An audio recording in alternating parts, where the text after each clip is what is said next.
U.S. support was even more dramatic during the October War in 1973. Nixon and Kissinger were initially confident that Israel would win a quick victory and believed that America's post-war leverage would be maximized if its support for Israel was not too overt and Israel did not win too decisively. As Kissinger recounts in his memoirs, "If Israel won overwhelmingly, as we first expected, we had to avoid becoming the focal point of all Arab resentments. We had to keep the Soviet Union from emerging as the Arab savior.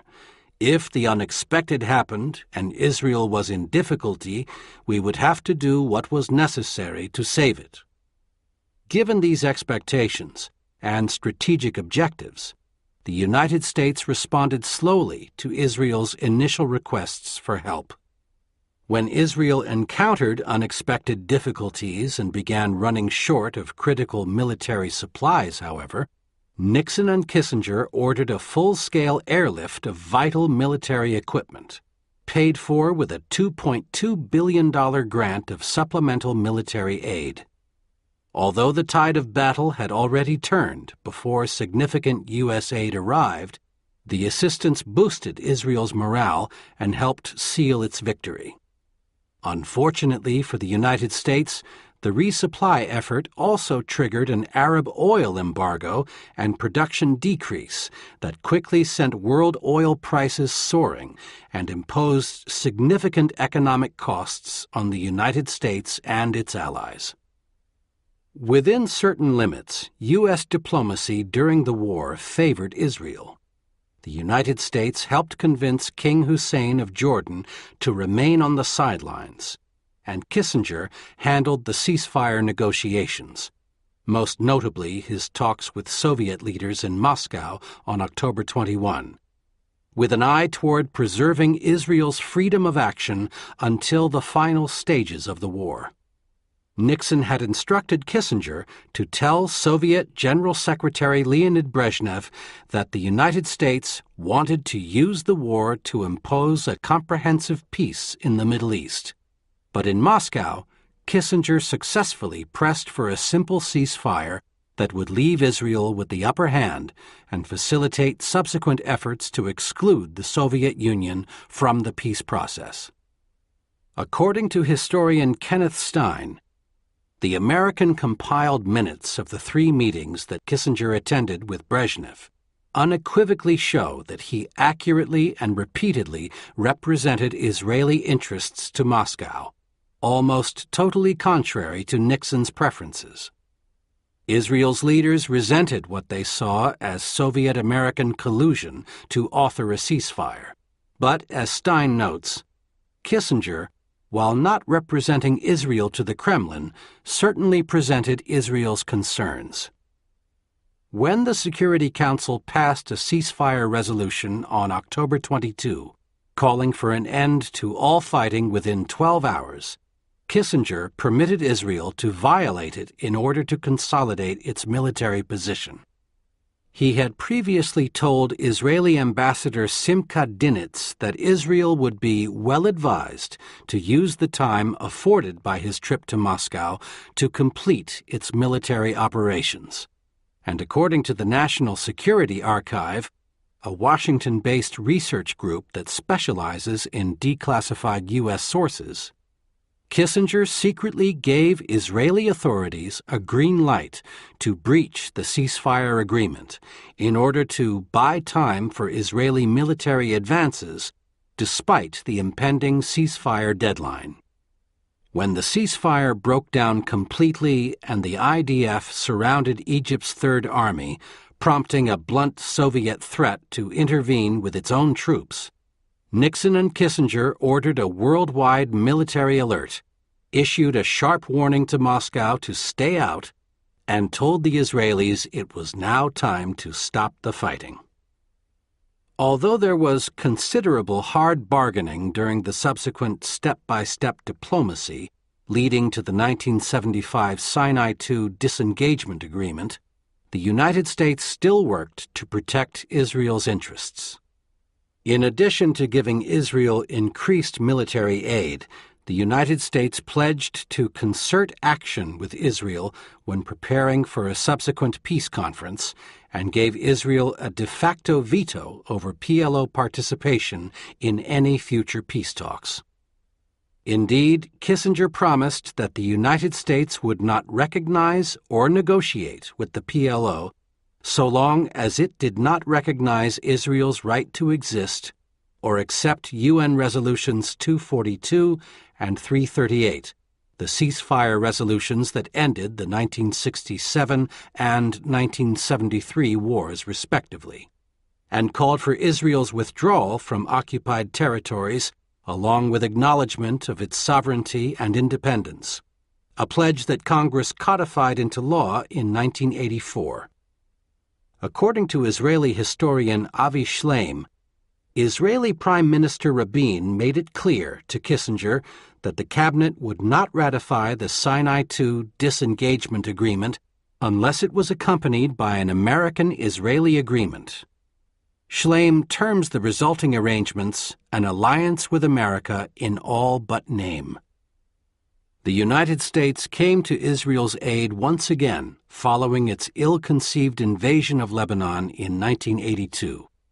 Amid escalating violence between Israel and PLO forces in southern Lebanon, Israeli Defense Minister Ariel Sharon sought American approval for a military response intended to drive the PLO from Lebanon, eliminate Syrian influence, and bring the leader of the Lebanese Christians, Bashir Gemayel, to power.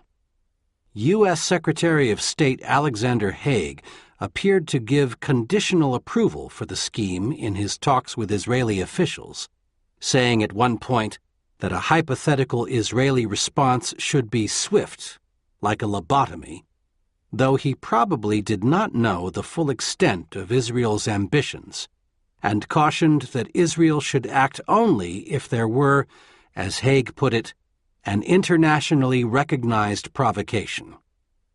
Israel eventually invaded in June 1982, even though Haig's criterion had not been met, but its ambitious plan to reorder Lebanese internal politics soon went awry.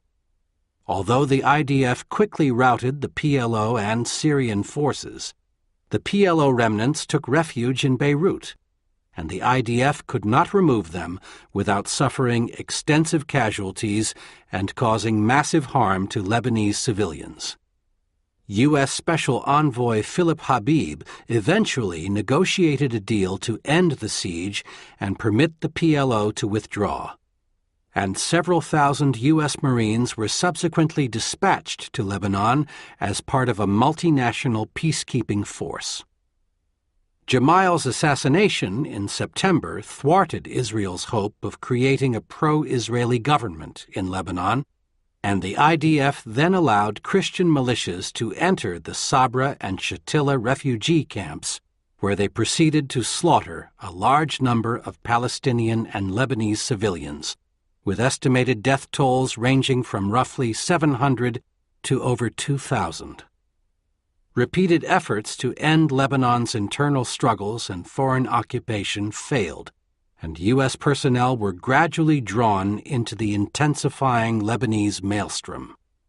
A suicide bomber struck the American embassy in April 1983, killing 63 people, and a truck bomb attack on the Marine barracks in October left 241 Marines dead and paved the way for a complete U.S. withdrawal the following year. Even though U.S. officials, including President Reagan himself, were upset by Israel's conduct during the war, they did not try to punish Israel for its actions. Reagan did send Israeli Prime Minister Menachem Begin a sharply worded letter on June 9, calling on him to accept a proposed ceasefire with Syria, but the IDF's objectives vis-à-vis Syria had been accomplished by that time, and it involved no great sacrifice for Israel to agree. Despite verbal protestations and other gestures and occasional genuine irritation, notes historian and diplomat Itamar Rabinovich, the United States lent Israel the political support that enabled it to proceed with the war for an unusually long time. Indeed, instead of sanctioning Israel for invading a neighboring country, Congress voted to give Israel an additional $250 million in military assistance in December 1982, over the strong objections of both President Reagan and his new Secretary of State, George P. Shultz. As Shultz later recalled, "In early December 1982, I got word that a supplement was moving through the lame duck session of Congress to provide a $250 million increase in the amount of U.S. military assistance granted to Israel. This in the face of Israel's invasion of Lebanon, its use of cluster bombs, and its complicity in the Sabra and Shatila massacres. We fought the supplement and fought it hard. President Reagan and I weighed in personally, making numerous calls to senators and congressmen. On December 9, I added a formal letter of opposition saying that the supplement appeared to endorse and reward Israel's policies. Foreign Minister Shamir called President Reagan's opposition an unfriendly act and said that it endangers the peace process. The supplement sailed right by us and was approved by Congress as though President Reagan and I had not even been there. I was astonished and disheartened. This brought home to me vividly Israel's leverage in our Congress. I saw that I must work carefully with the Israelis if I was to have any handle on congressional action that might affect Israel, and if I was to maintain congressional support for my efforts to make progress in the Middle East." Yet Shultz and Reagan soon followed Congress's lead. The 1981 Memorandum of Understanding on Strategic Cooperation, suspended after Israel's annexation of the Golan Heights, was reinstated in November 1983 because key U.S. officials believed that close cooperation with Israel was the only way to influence Israel's behavior. America's tendency to side with Israel extends to peace negotiations as well. The United States played a key role in the abortive peace efforts that followed the Six-Day War, as well as the talks that ended the War of Attrition in 1970. The United States agreed to consult with Israel before launching further peace initiatives in 1972, and Kissinger was never able to bring much pressure to bear on Israel during his conduct of the step-by-step diplomacy that followed the October War. Kissinger complained at one point during the negotiations, "I ask Rabin to make concessions, and he says he can't because Israel is weak. So I give him more arms, and then he says he doesn't need to make concessions because Israel is strong." As discussed above, the disengagement agreements between Egypt and Israel were produced primarily through pledges of additional U.S. aid and by an American commitment to station civilian monitors in the Sinai. The same pattern can be seen in the Clinton administration's handling of the negotiations that produced the 1993 Oslo Accords and the unsuccessful attempt to reach a final status agreement in 1999-2000. There was occasional friction between Clinton administration officials and their Israeli counterparts, but the United States coordinated its positions closely with Israel and generally backed Israel's approach to the peace process, even when U.S. representatives had serious reservations about Israel's strategy. According to one Israeli negotiator, Ron Pundak, a key representative in the negotiations leading to Oslo and one of the architects of the subsequent framework agreement for the final status talks at Camp David in 2000, the traditional approach of the U.S. State Department was to adopt the position of the Israeli Prime Minister. This was demonstrated most extremely during the Netanyahu government, when the American government seemed sometimes to be working for the Israeli Prime Minister as it tried to convince and pressure the Palestinian side to accept Israeli offers. This American tendency was also evident during Barak's tenure. U.S. participants in the peace process have offered similar judgments. According to Robert Malley, Special Assistant for Arab-Israeli Affairs under President Clinton and another key Camp David participant, the Israeli ideas put forward at Camp David were never stated in writing. They generally were presented as U.S. concepts, not Israeli ones. This practice underscores the degree to which the United States was providing Israel with diplomatic help, even when supposedly acting as a neutral mediator. U.S. negotiators were also constrained by the no-surprise rule, which Malley describes as the American commitment, if not to clear, at least to share in advance each of its ideas with Israel. Because Barak's strategy precluded early exposure of his bottom lines to anyone, the president included, he would invoke the no-surprise rule to argue against U.S. substantive proposals he felt went too far. The U.S. ended up, often unwittingly, presenting Israeli negotiating positions and couching them as rock-bottom red lines beyond which Israel could not go.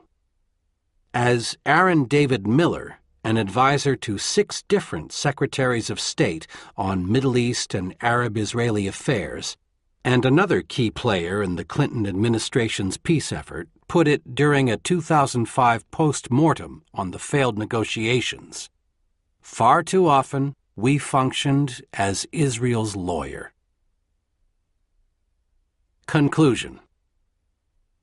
Since Israel's founding in 1948, many important elements of America's Middle East policy have come to center around its commitment to the Jewish state. As we shall discuss in detail in Part 2, this tendency has become even more pronounced with the passage of time. To note one final sign of Israel's privileged position among U.S. allies, since 1976, 6 Israeli leaders have addressed joint sessions of Congress, a higher total than for any other country. A trivial indicator, perhaps, but it is still striking, given that these 6 leaders represented a country whose 2007 population was less than that of New York City. Yitzhak Rabin was right. America's generosity toward Israel is beyond compare in modern history. It has grown from modest beginnings to a special relationship that has no equal. As Mitchell Bard and Daniel Pipes put it, from a comparative perspective, the United States and Israel may well have the most extraordinary tie in international politics. This support has accomplished one positive end: it has helped Israel prosper. For many people, that fact alone might justify all of the support that the United States has provided over the years. Given this record, it is no surprise that a June 2003 Pew poll found that in 20 out of 21 countries surveyed, including close U.S. allies like Britain, France, Canada, and Australia, either a majority or plurality of the population believes that U.S. Middle East policy favors Israel too much. What is more surprising, perhaps, is that a plurality of Israelis, 47%, agreed. Although the United States has derived a number of benefits from its support for Israel and from Israel's undeniable achievements, it has given far more than it has gained. This generosity would be understandable if Israel were a vital strategic asset for the United States. That is, if Israel's existence and continued growth made the United States substantially safer. It would also be easy to explain if there were a compelling moral rationale for maintaining such high levels of material aid and diplomatic backing. But this is not the case. In the next 2 chapters, we show that neither strategic interests nor moral imperatives can explain why the United States continues to give Israel such generous and unconstrained support. Chapter 2: Israel, Strategic Asset or Liability. America's willingness to give Israel extensive economic, military, and diplomatic support would be easy to understand if it advanced America's overall strategic interests. Generous aid to Israel might be justified, for example, if it were a cost-effective way for the United States to deal with countries that Washington had previously identified as hostile. Steadfast U.S. support might also make sense if the United States received substantial benefits in return, and if the value of these benefits exceeded the economic and political costs of U.S. support. If Israel possessed vital natural resources, such as oil or natural gas, or if it occupied a critical geographic location, then the United States might want to provide support in order to maintain good relations and keep it out of unfriendly hands. In short, aid to Israel would be easy to explain if it helped make Americans more secure or more prosperous. Israel's strategic value to the United States would be further enhanced if backing it won America additional friends around the world and did not undermine U.S. relations with other strategically important countries. Not surprisingly, those who favor generous U.S. support for Israel routinely make these sorts of arguments. In the 1980s, for example, scholars such as Steven Spiegel and A.F.K. Organsky argued that Israel had become a major strategic asset in the Cold War and claimed that generous U.S. aid was a bargain given the benefits it produced for the United States. As Hyman Bookbinder, Washington representative of the American Jewish Committee, put it in 1984, "We bend over backward to help people understand that help for Israel is also in America's strategic interests." Today, the American Israel Public Affairs Committee, the most influential pro-Israel lobbying organization, declares that the United States and Israel have a deep strategic partnership aimed at confronting the common threats to both nations, and says that United States-Israel cooperation in defense and homeland security has proven to be of paramount and ever-increasing importance. The neoconservative Project for the New American Century, PNAC, calls Israel America's staunchest ally against international terrorism, and the Jewish Institute for National Security Affairs, JINSA, says, U.S.-Israel strategic cooperation is a vital component in the global security equation for the United States. According to Martin Kramer, a research fellow at Israel's Shalem Center and at the Washington Institute for Near East Policy, YNEP, the United States backs Israel not because of Holocaust guilt or shared democratic values, but because aid to Israel underpins the Pax Americana in the Eastern Mediterranean and provides a low-cost way of keeping order in part of the Middle East. Israeli strategist Ephraim Inbar agrees, declaring that the case for continued U.S. support of Israel as an important strategic ally due to its strategic location and political stability, as well as its technological and military assets, is very strong. The strategic rationale for extensive U.S. support of the Jewish state portrays this policy not as an act of charity or as a moral obligation, and certainly not as a consequence of domestic lobbying. Instead, steadfast support for Israel is said to be a reflection of America's overarching strategic interests. The United States backs Israel because doing so supposedly makes all Americans safer. In this chapter, we show that this view is at best outdated and at worst simply wrong. Backing Israel may have yielded strategic benefits in the past, but the benefits have declined sharply in recent years, while the economic and diplomatic costs have increased. Instead of being a strategic asset, in fact, Israel has become a strategic liability for the United States. Backing Israel so strongly is making Americans more vulnerable, not less, and making it harder for the United States to achieve important and urgent foreign policy goals. Although there are compelling reasons for the United States to support Israel's existence and to remain committed to its ultimate survival, the current level of U.S. support and its largely unconditional nature cannot be justified on strategic grounds. We begin by evaluating Israel's role during the Cold War, because the claim that Israel was a strategic asset is most convincing during this period. We then consider the argument that was invoked after the Soviet Union disappeared, specifically the claim that support for Israel is justified by a common threat from international terrorism and a set of hostile rogue states. And we show that this claim does not provide a credible strategic rationale for unconditional U.S. support either. Helping contain the Soviet bear. When Israel was founded in 1948, U.S. policymakers did not consider it a strategic asset. The new state was regarded as weak and potentially vulnerable, and American policymakers recognized that embracing Israel too closely would undermine the U.S. position elsewhere in the Middle East.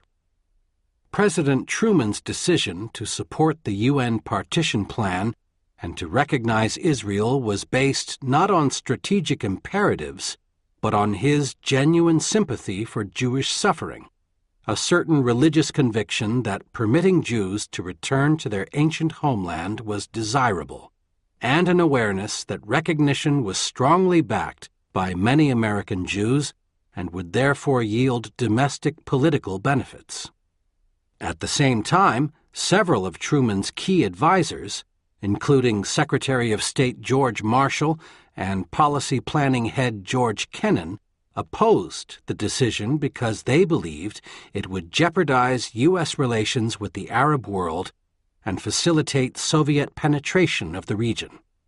As Kennan noted in an internal memorandum in 1948, supporting the extreme objectives of political Zionism would be to the detriment of overall U.S. security objectives in the Middle East. Specifically, he argued it would increase opportunities for the Soviet Union, endanger oil concessions, and jeopardize U.S. basing rights in the region. This view had eroded by the early 1960s, and the Kennedy administration concluded that Israel deserved more support in light of growing Soviet aid to Egypt, Syria, and Iraq.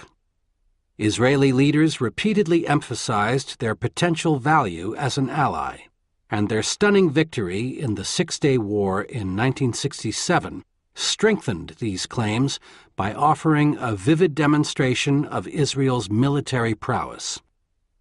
As discussed in the previous chapter, Nixon and Kissinger saw increased support for Israel as an effective way to counter Soviet influence throughout the region. The image of Israel as a strategic asset took root in the 1970s and became an article of faith by the mid-1980s. The case for Israel's strategic value from 1967 to 1989 is straightforward.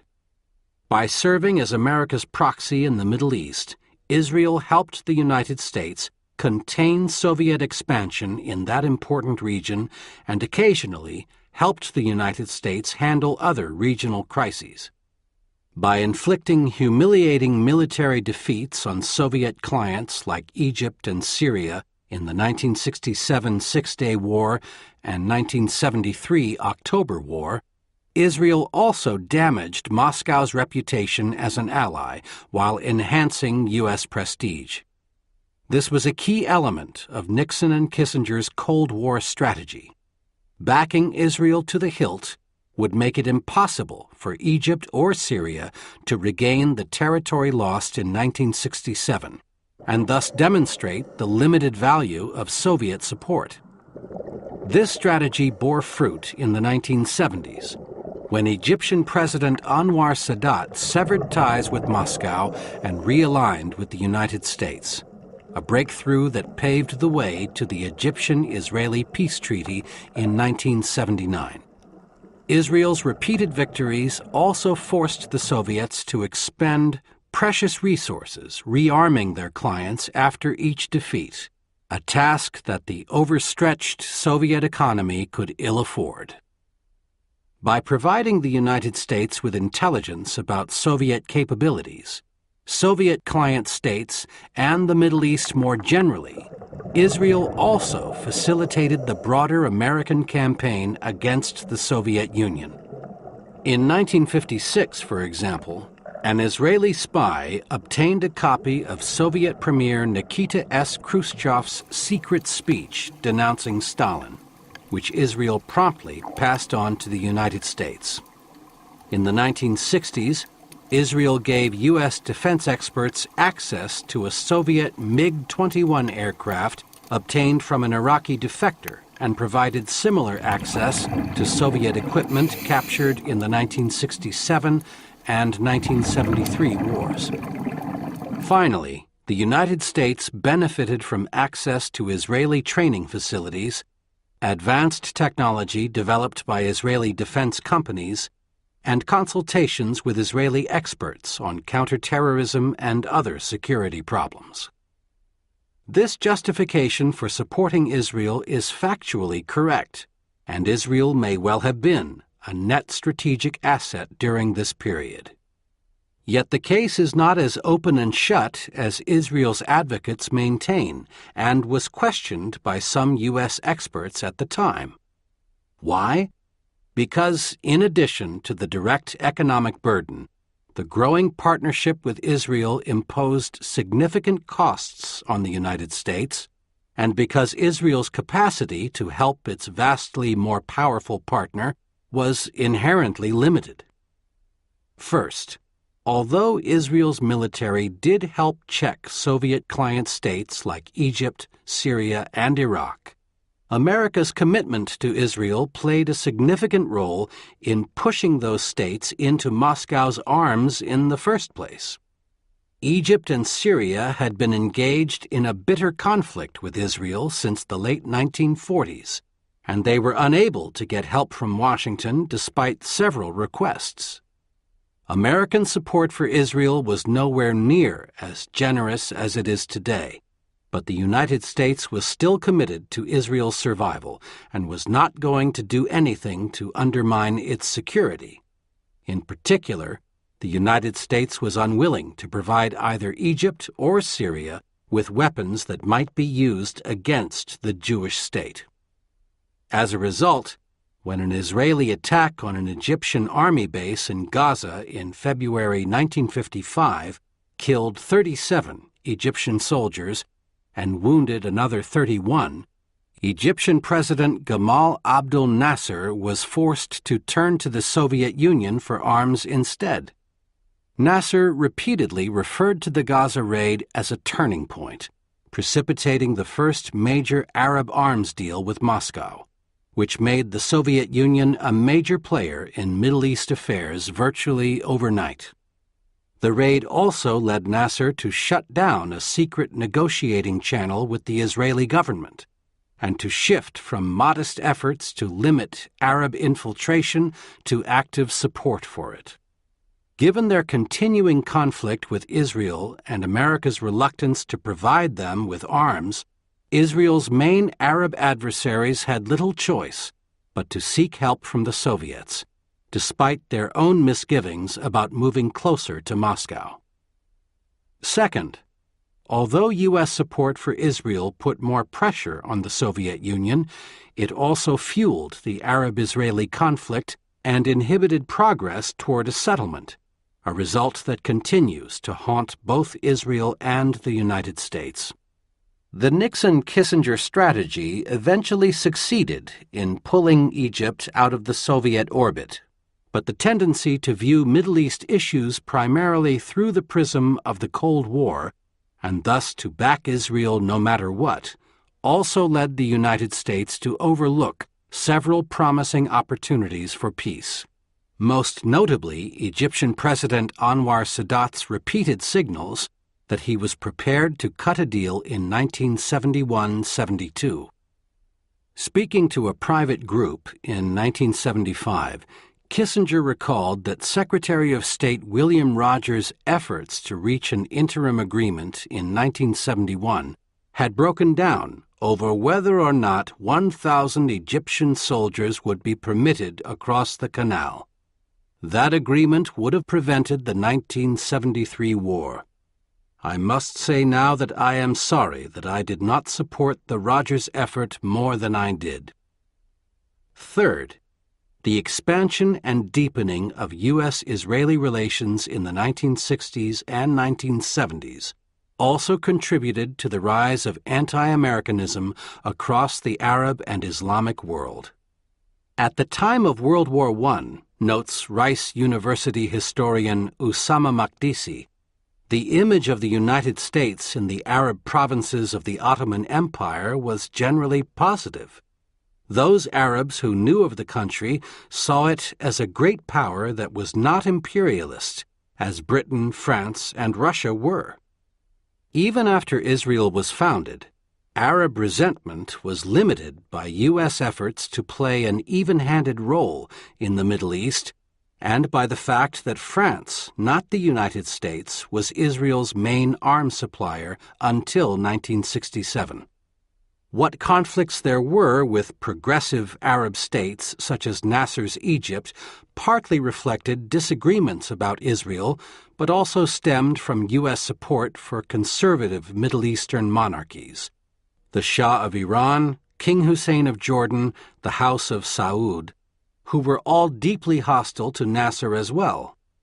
Unfortunately for the United States, its support for these regimes, which Washington saw as moderate and its opponents deemed reactionary, and for Israel, fueled a growing tendency for many Arabs to see it as the heir to Britain's former imperial role.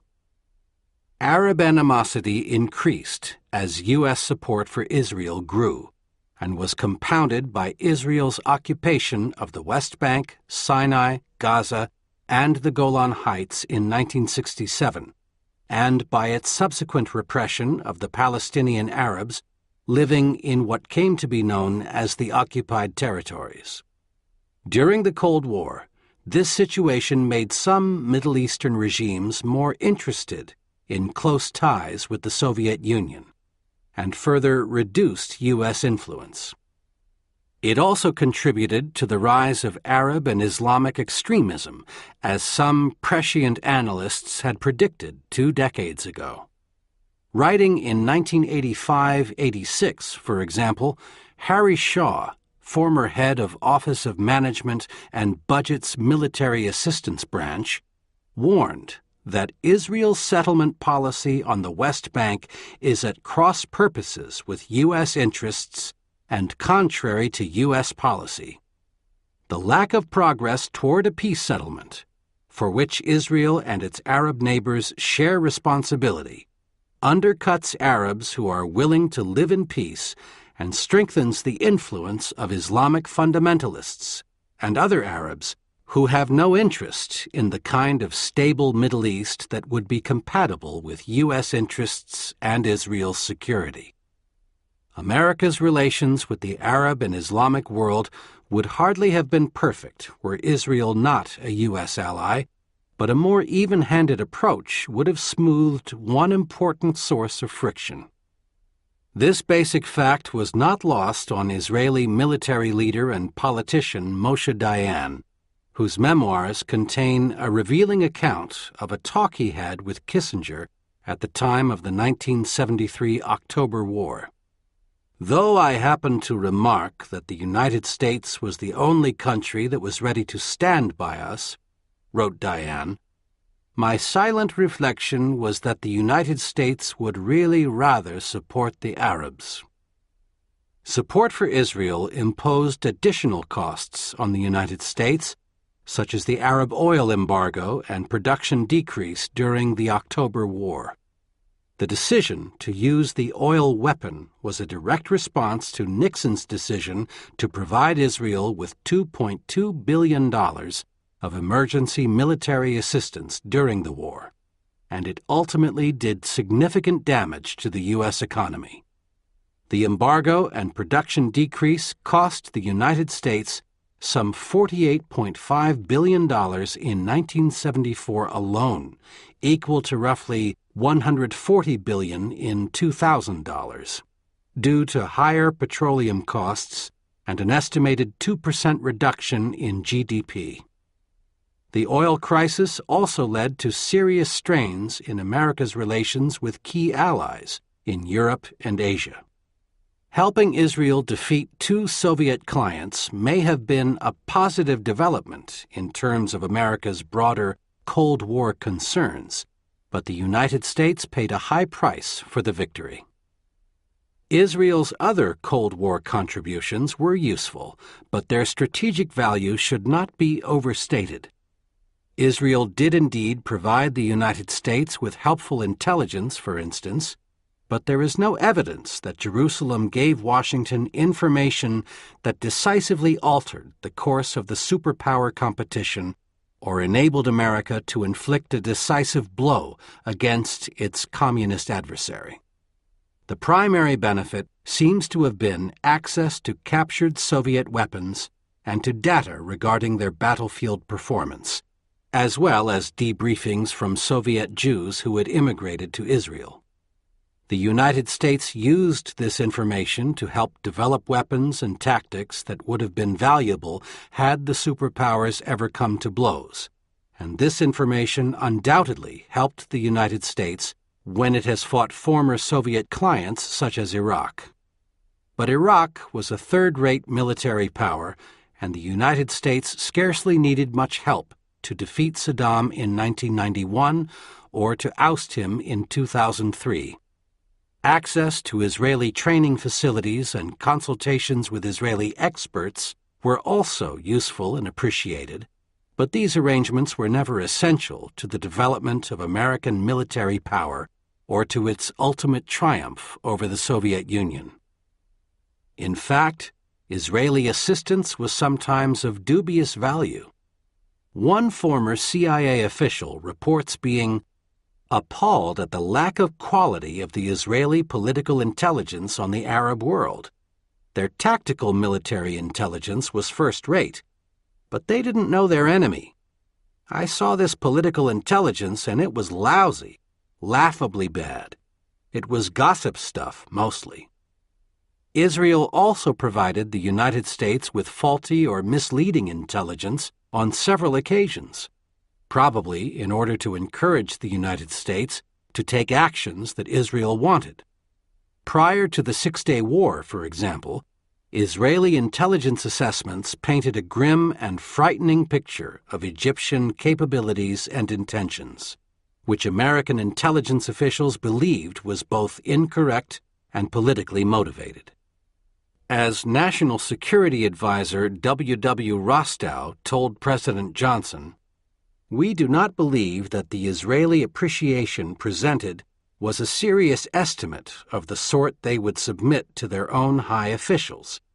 We think it is probably a gambit intended to influence the U.S. to do one or more of the following: A.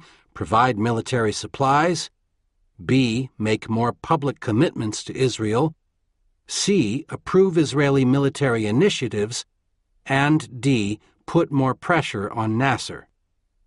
As we discuss in greater detail in Chapter 8, Israel also supplied the United States with alarmist reports about Iraq's weapons of mass destruction programs prior to the 2003 invasion, thereby contributing to U.S. miscalculations about the actual danger that Saddam Hussein presented. Nor has Israel been a reliable proxy safeguarding other U.S. interests in the region. When Martin Kramer claims that American support for Israel underpins the Pax Americana in the Eastern Mediterranean and has been a low-cost way of keeping order in part of the Middle East, he both exaggerates the benefits of this relationship and understates the costs. Stability in the Eastern Mediterranean is desirable, but the region is not a vital U.S. strategic interest, in sharp contrast to the oil-rich Persian Gulf. And if Israel's strategic value derives from its role enforcing the Pax Americana in this region, then it has not been doing a particularly good job. Its invasion of Lebanon in 1982 made the region less stable and led directly to the formation of Hezbollah, the militant group that many believe is responsible for the devastating attacks on the U.S. Embassy and Marine barracks that cost more than 250 American lives. The suicide bombers are to blame for these deaths, but the loss of life was part of the price the United States had to pay in order to clean up the situation that Israel had created. Israel's prolonged campaign to colonize the West Bank and Gaza, indirectly subsidized by U.S. aid and undertaken in part with U.S.-made weapons, has also produced two major uprisings in which thousands of Palestinians and Israelis have been killed.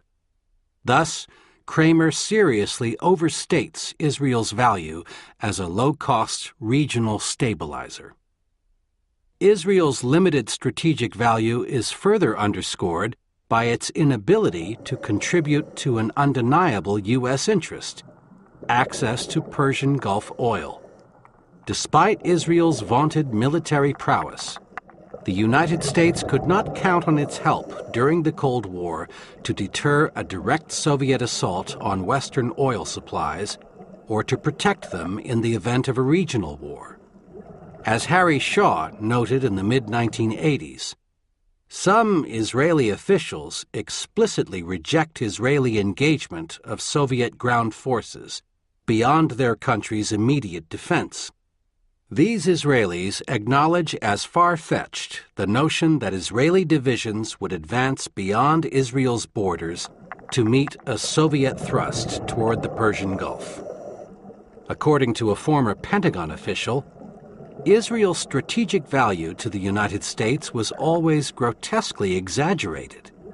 When we were drafting contingency plans for the Middle East in the 1980s, we found that the Israelis were of little value to us in 95% of the cases. As a result, when the Shah of Iran fell in 1979, raising concerns about a possible Soviet invasion, the United States had to create its own Rapid Deployment Force, RDF, to counter that threat and arrange for basing rights and preposition war materiel in various Arab countries. The Pentagon could not count on Israel to deter the Soviet Union by itself and could not use Israel as a forward base, Israel offers notwithstanding, because doing so would have caused political problems in the Arab world and made it even harder to keep the Soviets out of the region. As Shaw remarked in 1986, the notion of using Israel as a platform for projecting U.S. forces into Arab states is not widely supported outside Israel. Arab analysts argue that an Arab regime that accepted American help funneled through Israel would be discredited with its own people, and therefore would be more likely to fall. U.S. officials also are skeptical of the feasibility of using Israeli bases. The Israeli offers may be designed primarily to entice the United States into closer relations and to enhance the rationale for more U.S. aid without requirements for specific Israeli commitments. Israel's limited capacity to help in the Gulf was revealed in the late 1980s, when the Iran-Iraq War jeopardized the safety of oil shipments in the Persian Gulf. The United States and several of its European allies reinforced their naval forces in the region, began escorting oil tankers, and eventually attacked some Iranian patrol boats, but Israel had no part to play in these operations. Ultimately, although a limited case can be made for Israel's strategic value during the Cold War, it does not fully explain why the United States provided it with so much economic, military, and diplomatic support. It is easy to understand why the United States devoted billions to defending its NATO allies. Europe was a key center of industrial power that had to be kept out of Soviet hands. And equally easy to grasp the strategic motivation behind U.S. support for oil-rich countries like Saudi Arabia, despite sharply contrasting political values. In Israel's case, however, this sort of obvious strategic imperative was never as clear. Henry Kissinger may have used U.S. aid to Israel as a way to drive a wedge between Moscow and Cairo, but he admitted privately that Israeli strength does not prevent the spread of communism in the Arab world. So it is difficult to claim that a strong Israel serves American interests because it prevents the spread of communism in the Arab world. It does not. It provides for the survival of Israel. Ronald Reagan may have called Israel a strategic asset when he was campaigning for president in 1980, but he did not mention Israel's strategic value in his memoirs, and referred instead to various moral considerations to explain his support for the Jewish state. Thoughtful Israeli experts have long recognized this basic reality. As Israeli strategic expert Shai Feldman, former head of Tel Aviv University's Jaffe Center for Strategic Studies, noted in his own study of U.S.-Israeli security cooperation, the strategic dimension of America's motivation for supporting Israel never comprised the core of these relations. Rather, this dimension received growing emphasis in the 1980s as Israel's American supporters sought to base U.S.-Israel relations on grounds that would be more appealing to Republican administrations. Yet the significance of U.S.-Israel strategic cooperation and the extent to which Israel is perceived as a strategic asset to the United States never approached that of the other elements in the U.S.-Israel relationship. Those other elements, according to Feldman, were post-Holocaust sympathy, shared political values, Israel's underdog image, common cultural linkages, and the role of the Jewish community in American politics. From the Cold War to 9/11. Even if Israel was a valuable ally during the Cold War, that justification ended when the Soviet Union collapsed. According to Middle East historian Bernard Lewis, himself a prominent supporter of Israel, whatever value Israel might have had as a strategic asset during the Cold War, that value obviously ended when the Cold War itself came to a close. Political scientist Bernard Reich of George Washington University, author of several books on U.S.-Israeli relations, drew a similar conclusion in 1995, noting that Israel is of limited military or economic importance to the United States. It is not a strategically vital state. Brandeis University defense expert Robert Art made the same point in 2003, noting that Israel has little strategic value to the United States and is, in many ways, a strategic liability.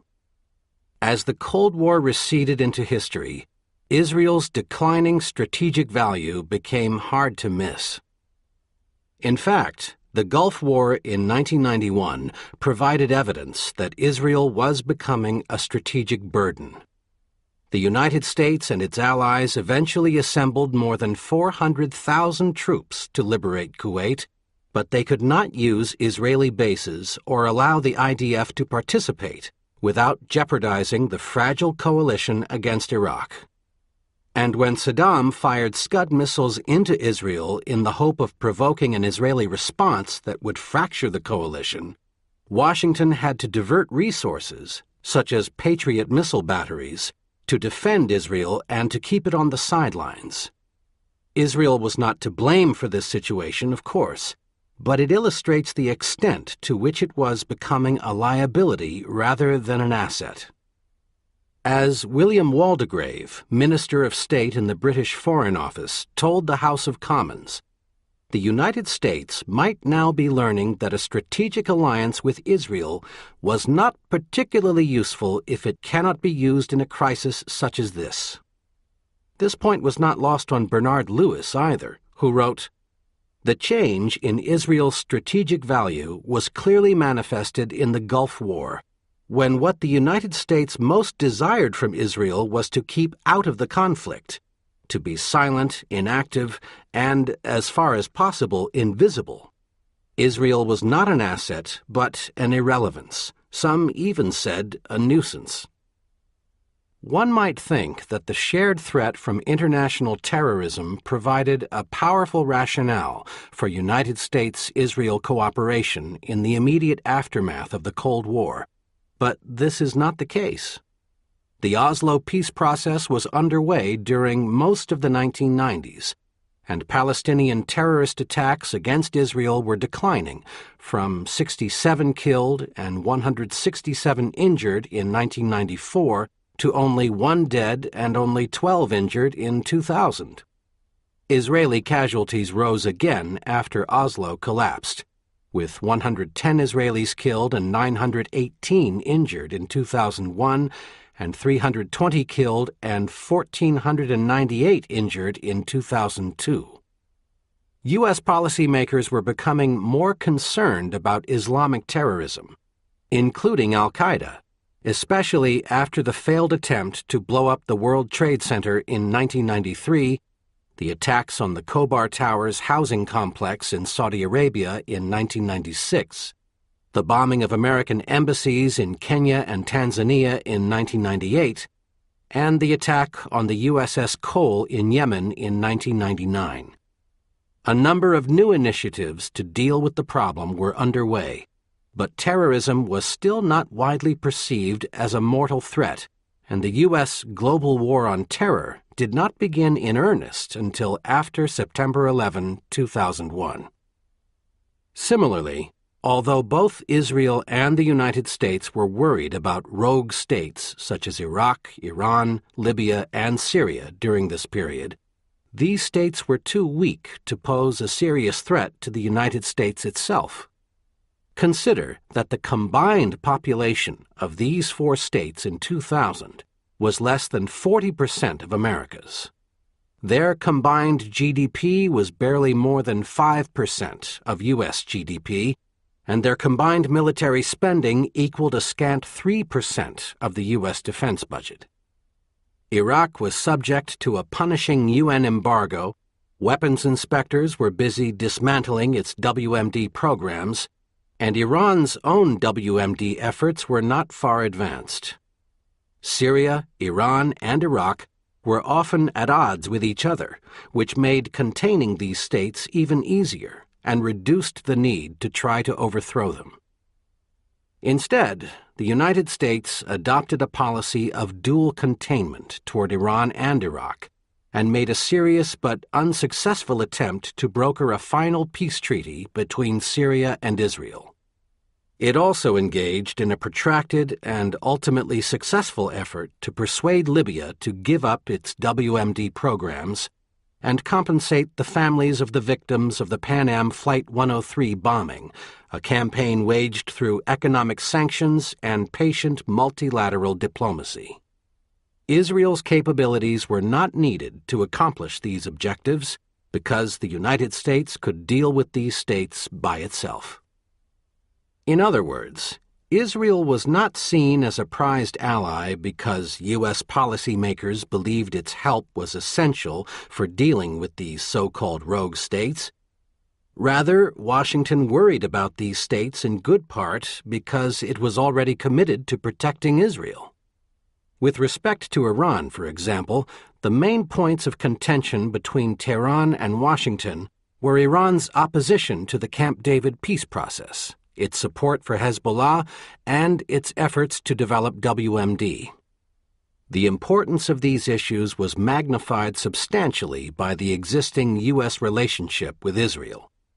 Washington did have interests in the region that were unrelated to Israel, of course, such as its desire to prevent any single state from dominating the Gulf and thereby ensure access to oil.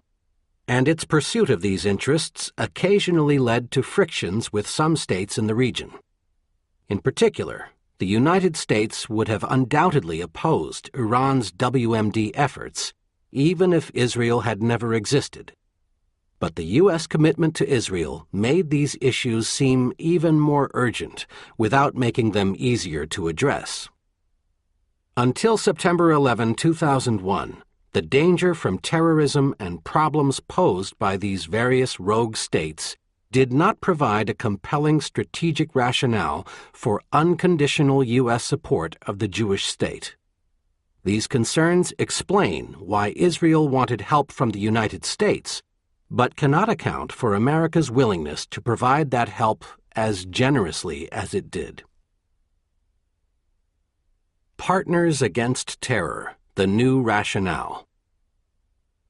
In the aftermath of the September 11 terrorist attacks, the main strategic justification behind U.S. support for Israel became the claim that the two states were now partners against terror.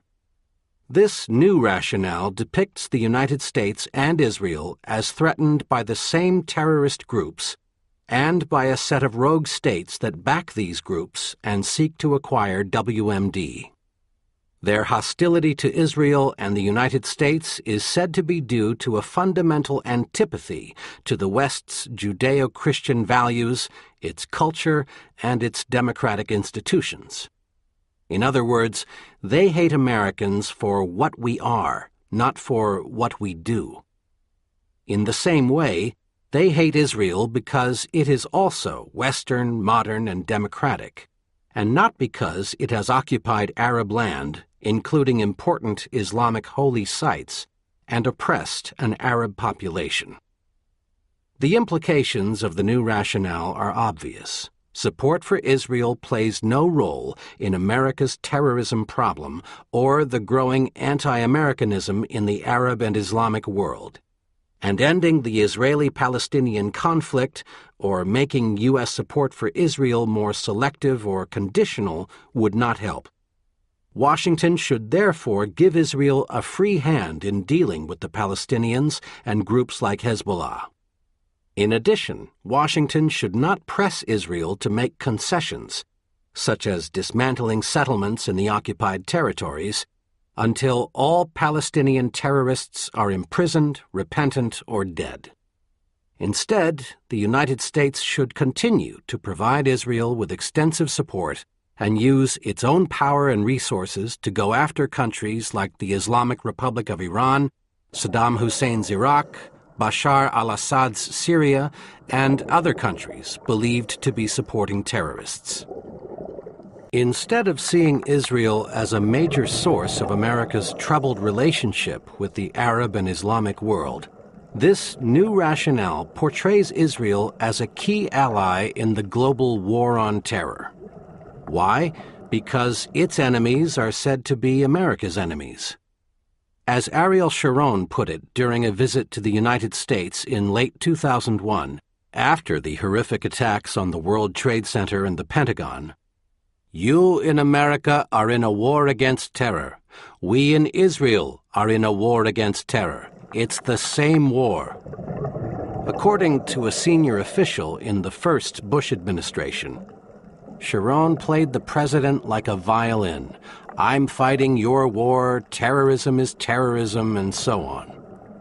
Former Prime Minister Benjamin Netanyahu told the U.S. Senate in 2002, "If we do not immediately shut down the terror factories where Arafat is producing human bombs, it is only a matter of time before suicide bombers will terrorize your cities." If not destroyed, this madness will strike in your buses, in your supermarkets, in your pizza parlors, in your cafes. Netanyahu also published an op-ed in the Chicago Sun-Times declaring, "No grievance, real or imagined, can ever justify terror. American power topples the Taliban regime in Afghanistan, and the al-Qaeda network there crumbles on its own. The United States must now act similarly against the other terror regimes: Iran, Iraq, Yasser Arafat's dictatorship, Syria, and a few others." His successor, Ehud Barak, repeated this theme in an op-ed in the Times of London, declaring, "The world's governments know exactly who the terrorists are and exactly which rogue states support and promote their activity. Countries like Iran, Iraq, Libya, Sudan, and North Korea have a proven track record of sponsoring terrorism, while no one needs reminding of the carnage wrought by the terrorist thugs of Hamas, Hezbollah, Islamic Jihad, and even Yasser Arafat's own PLO." Prime Minister Ehud Olmert struck the same note in his own address to Congress in 2006, declaring, "Our countries do not just share the experience and pain of terrorism. We share the commitment and resolve to confront the brutal terrorists that took these innocent people from us." Israel's American supporters offer essentially the same justification. In October 2001, YNEP's executive director, Robert Satloff, explained why the United States should continue to back Israel after September 11. The answer should be clear, given the democratic values we share and the common enemies we face. No country has suffered more from the same sort of terrorism that hit the World Trade Center and the Pentagon than Israel. Senator Charles Schumer, Democrat New York, declared in December 2001 that the PLO is the same as the Taliban, which aids, abets, and provides safe haven for terrorists. And Israel is like America, simply trying to protect its home front. Arafat is to Israel as Mullah Muhammad Omar is to America. In April and May 2002, Congress passed by overwhelming margins, 352 to 21 in the House, 94 to 2 in the Senate, two nearly identical resolutions declaring that the United States and Israel are now engaged in a common struggle against terrorism. The official theme of the 2002 Aipac annual conference was America and Israel Standing Against Terror, and the conference presentations emphasized the shared threat from Yasser Arafat, Osama bin Laden, Saddam Hussein, the Taliban, Hamas, Hezbollah, Iran, and Syria. PNAC made the same point in an open letter to President Bush in April 2002, signed by William Kristol, Richard Pearl, William Bennett, Daniel Pipes, James Woolsey, Elliot Cohen, Norman Podhoretz, and 28 others, most of them prominent neoconservatives. It declared, "No one should doubt that the United States and Israel share a common enemy. We are both targets of what you, Bush, have correctly called an axis of evil. As Secretary of Defense Rumsfeld has pointed out, Iran, Iraq, and Syria are all engaged in inspiring and financing a culture of political murder and suicide bombing against Israel, just as they have aided campaigns of terrorism against the United States. You have declared war on international terrorism, Mr. President. Israel is fighting the same war." This new justification has a certain prima facie plausibility, and it is not surprising that many Americans equate what happened on September 11 with attacks on Israelis. Upon further inspection, however, the Partners Against Terror rationale unravels almost completely, especially as a justification for unconditional U.S. support. Viewed objectively, Israel is a liability in both the war on terror and in the broader effort to deal with so-called rogue states. To begin with, the new strategic rationale depicts terrorism as a single unified phenomenon, thereby suggesting that Palestinian suicide bombers are as much a threat to the United States as they are to Israel itself, and that the terrorists who attacked America on September 11 are part of a well-organized global movement that is also targeting Israel. But this claim rests on a fundamental misconception of what terrorism is. Terrorism is not an organization or a movement or even an enemy that one can declare war on. Terrorism is simply the tactic of indiscriminately attacking enemy targets, especially civilians, in order to sow fear, undermine morale, and provoke counterproductive reactions from one's adversary. It is a tactic that many different groups sometimes employ, usually when they are much weaker than their adversaries and have no other good option for fighting against superior military forces. Zionists used terrorism when they were trying to drive the British out of Palestine and establish their own state, for example, by bombing the King David Hotel in Jerusalem in 1946 and assassinating UN mediator Folke Bernadotte in 1948, among other acts. And the United States has backed a number of terrorist organizations in the past, including the Nicaraguan Contras and the UNITA guerrillas in Angola. American presidents have also welcomed a number of former terrorists to the White House, including PLO Chairman Yasser Arafat and Israeli Prime Ministers Menachem Begin and Yitzhak Shamir, who played key roles in the main Zionist terror organizations, which merely underscores the fact that terrorism is a tactic and not a unified movement. Clarifying this issue in no way justifies attacks on innocent people, which is always morally reprehensible. But it reminds us that groups that employ this method of struggle do not always threaten vital U.S. interests, and that the United States has sometimes actively supported such groups.